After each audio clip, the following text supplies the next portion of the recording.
Beautiful, beautiful. I want you to write down 3 things for me, please. I want you to, first of all, write down the word perspective. Perspective. And the word after that, I want you to write underneath it, vision.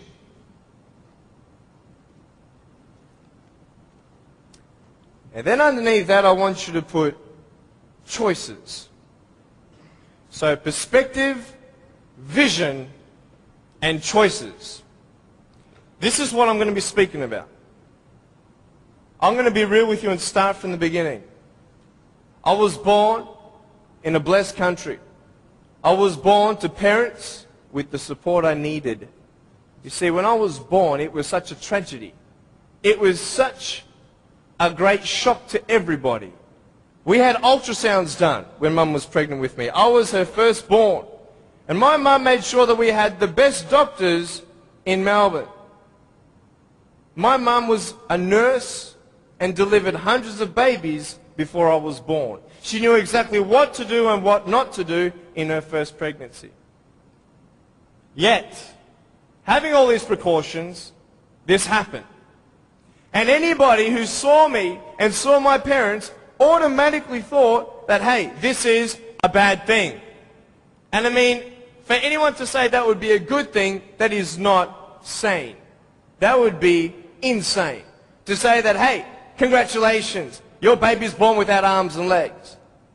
It was such just a pause in their life where they couldn't breathe. They couldn't fathom.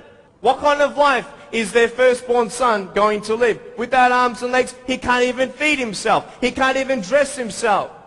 Doctor said I would never be able to stand up, let alone jump around. You know, I'm so thankful that they knew nothing until I was born. Because imagine if my parents did know, and they would have what? The option of abortion. And the majority of the doctors, I believe, would encourage such an act. Why? Because what we see in this child's life is not going to be a good quality lifestyle for you and your child. And the wisest thing you could do is abort. Well, hey, who knew?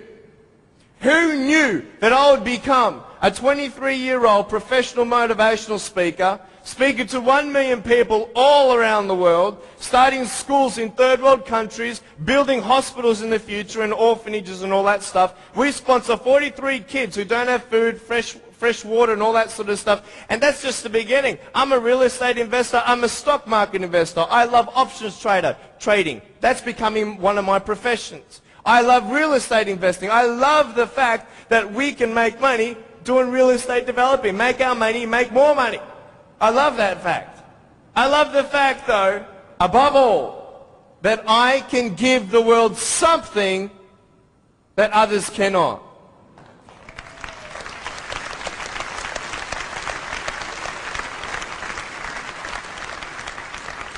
But before I tell you all that good stuff, let me tell you the more down times in my life. Obviously, it was difficult for my parents, but it was also difficult for me. When I went to school, a lot of kids teased me.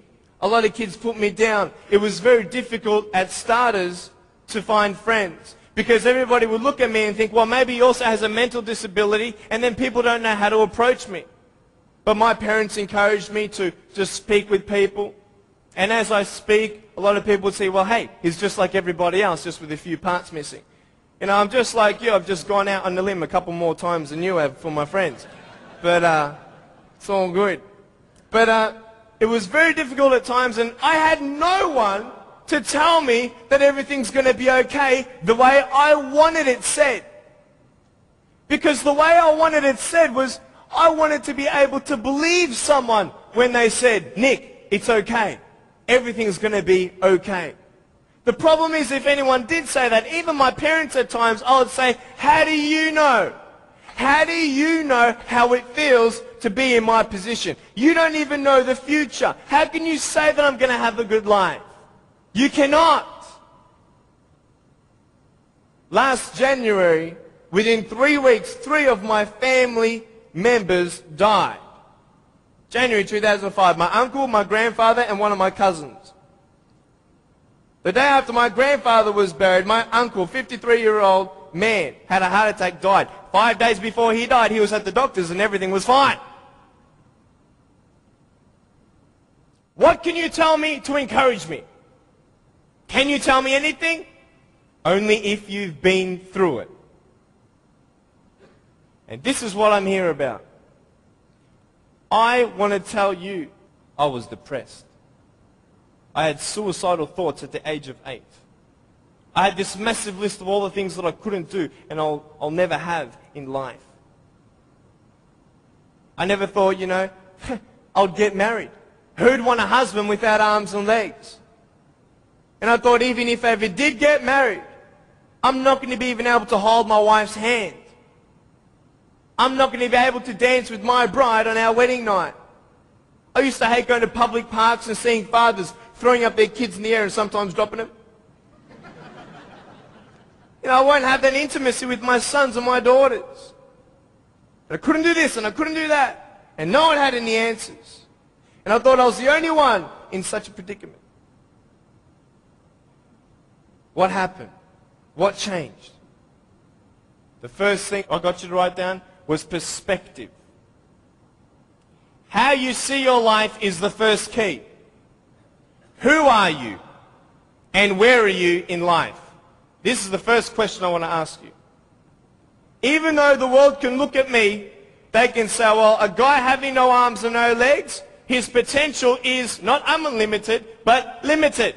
His potential, just because he has no arms and no legs, humanly speaking, in our logic, he's not going to be as successful as everybody else. Really? Why? Because of his disability. Really?